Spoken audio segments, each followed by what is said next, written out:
বানাচ্ছি চিকেন শিক কাবাব মশলা।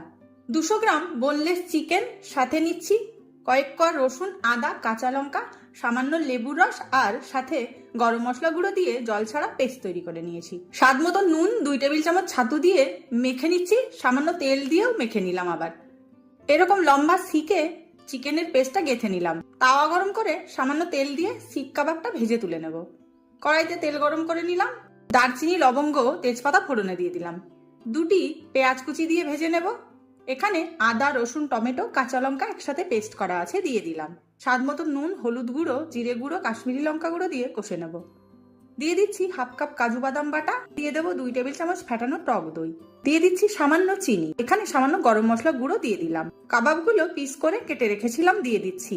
ভালো করে মিশিয়ে অল্প জল দিয়ে দেবো। 3-4 মিনিট মিডিয়াম আঁচে রান্না করে নেব। শেষে কিছুটা কসুরি মেথি দিয়ে মিশিয়ে নিলেই রেডি।